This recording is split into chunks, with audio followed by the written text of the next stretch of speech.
projet Échecs et Maths est né de 2-3 réflexions et de constats qu'on a eu avec mon ami Franck. Avec Philippe, qui est un ami d'enfance en fait, on se connaît depuis le collège, on avait du mal à se caler des créneaux pour se voir régulièrement, parce que c'est vrai que j'avais beaucoup d'activités, même le week-end on avait du mal à se voir, etc. Puis à un moment on s'est dit, si on prenait un créneau pour faire un truc ensemble, un projet.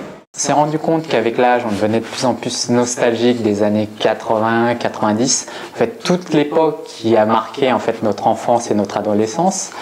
Et puis il s'est trouvé que quand on se voyait, on a pas mal évoqué les dessins animés de notre enfance, tous les délires qu'on avait, etc. On a également constaté qu'il n'y avait pas de fiction mettant en scène des Asiatiques sur le PAF. Ça aurait été sympa d'en voir une. Puis par rapport à ça, au fur et à mesure des discussions, on a aimé le projet d'Échecs et Maths, avec tous les gags et toutes les références au sujet de notre enfance. Alors, dès les premiers instants de l'épisode 1 de la série, vous avez le terme loustic, en fait, qui fait un petit clin d'œil aux anciens auditeurs d'une radio pour enfants, donc qui a marqué la fin des années 80 ou le début des années 90.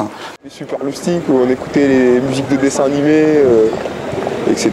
C'est des radios qui étaient faites pour les enfants à l'époque. On écoutait pas mal de musique japonaise, de musique de séries télévisées, etc. C'était marrant. C'est toute une époque. Salut ton copain.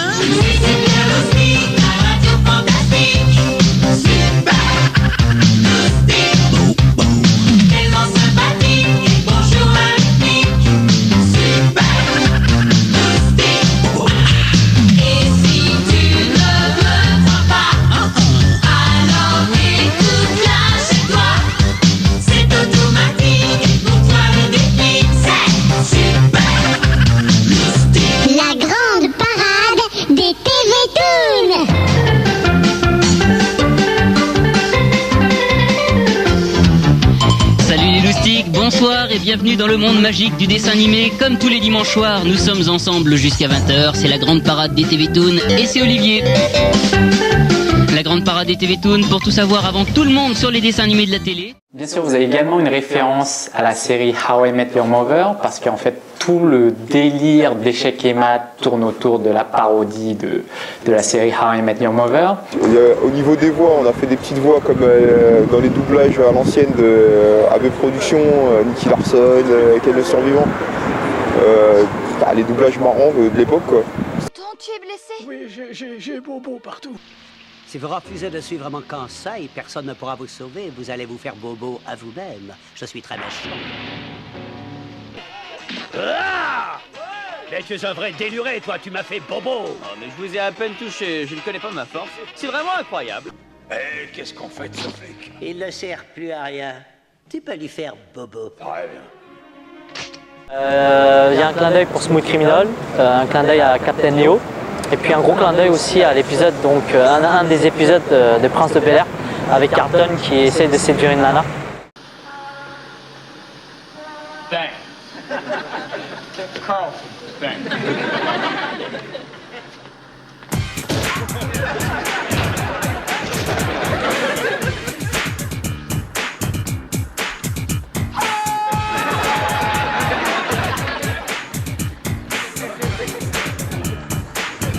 Ceux qui ont l'oreille musicale, vous avez certainement remarqué qu'on a intégré la petite musique de Nicky Larson lors de l'apparition de Jack Jackson dans l'épisode.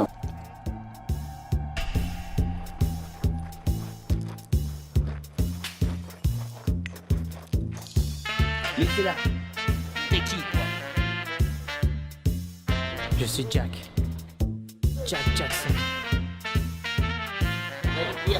Niveau son, ça fait un peu le jeu Moonwalker là sur Super NES et Mega Drive. Non, sur Mega Drive, il n'y avait pas sur Super NES.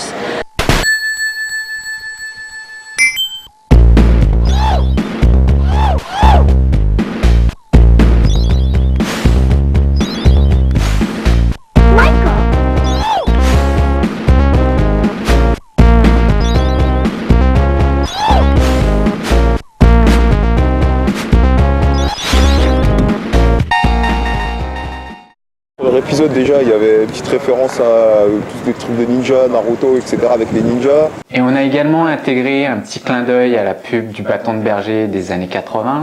Le bâton de berger. berger, il est bon.